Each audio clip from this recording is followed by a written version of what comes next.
Sailbogganing, whatever the heck that is, a restaurant with the greatest menu item descriptions you've ever heard of, and life hacks you didn't know you needed. That and more still to come. I'm Josh, and this is What's New.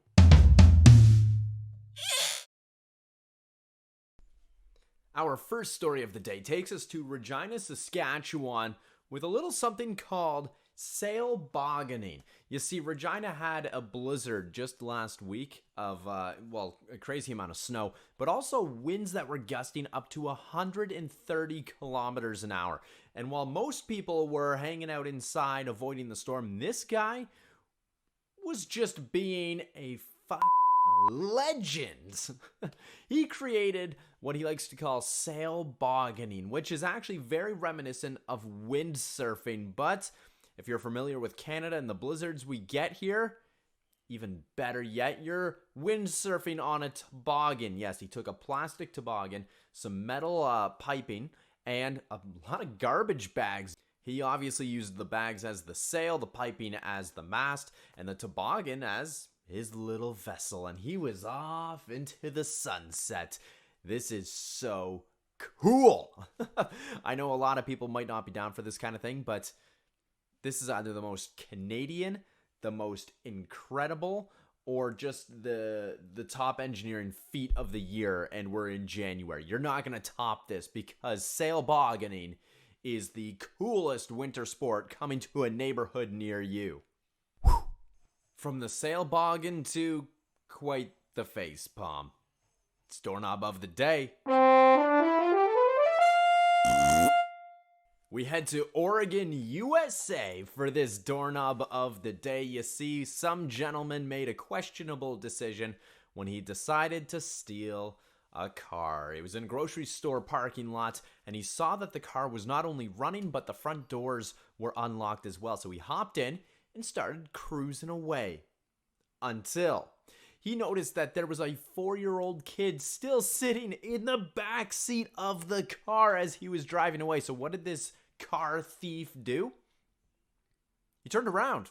He pulled a U-turn, actually went back to the grocery store parking lot. No, not so he could park the car.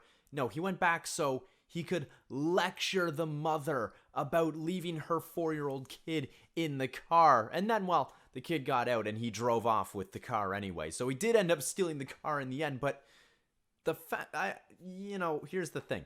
The mother, no, she didn't face charges or anything like that for leaving the kid in the car because the police say she could hear and see her child still. And, well, if you ask me, she shouldn't have left the kid in the car unattended, but that's not the point of this story. That was her decision. The point of the story is, of all the people to lecture her or call her out for something like that, a car thief is the last person who should be doing that. Something seems a little bit backwards about a story like this where the car thief is the one giving the lectures about following the rules and considering others.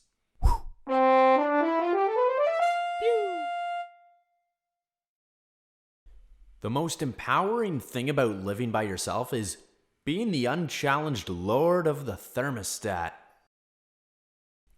By the seashore is the least effective place for Sally to sell seashells. The inverse of hula hooping is pole dancing? Pew! This may be the greatest set of descriptions for menu food items at a restaurant. Happens to be in Montreal, Quebec. The restaurant is called Ant Dai, and it is a Asian restaurant. It's a Chinese food restaurant. And the owner has gone about these food descriptions incredibly honestly. These are brutally honest descriptions, and they're not even positive descriptions. And I think that's what makes this so incredible and is what is contributing to it going viral. For some of these food dishes, he said, for example, the orange beef, and I quote, is not that good. I'm not a big fan of North American Chinese food. He said that about his own dish on the menu. On one pork stir-fry dish, he says it doesn't meet his high expectations. And then on a beef satay, he writes, and I quote him in saying, "This one is very popular. I still don't have a chance to taste it. Looks like I should spend more time eating in my own restaurant." How awesome is that? If you went to a restaurant and you saw some of these descriptions, like, I know they're brutally honest and in some cases very negative, but I don't know about you, it would kind of actually make me want to try some of these meals. And you know what? He actually says it's been great for his business because he wants people to come to his restaurant and not, have these high expectations and then be disappointed. He wants people to come to the restaurant, eat the food for what it is, and then if anything, be positively surprised. And it's done well for him. And of course, now that he's going viral, that's going to do even more. I gotta say though, of everything I've seen on this menu, the beef that is, quote, not that good actually sounds very good to me.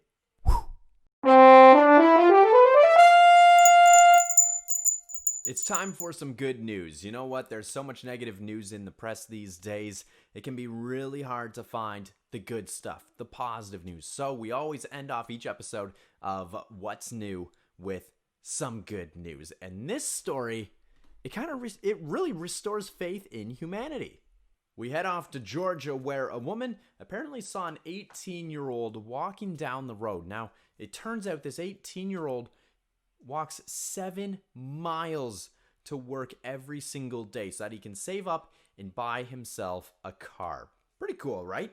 Well, this lady posted about it, and all kinds of people responded to that post. They all donated a little bit, and by the time everyone had donated, enough money was raised that they could actually buy him a car. How cool is that? You know what?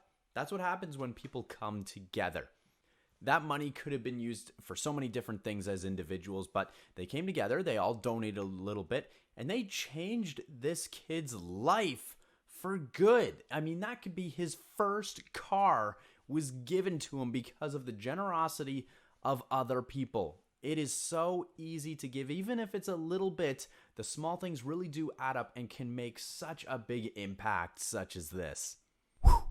Thanks for watching this edition of What's New.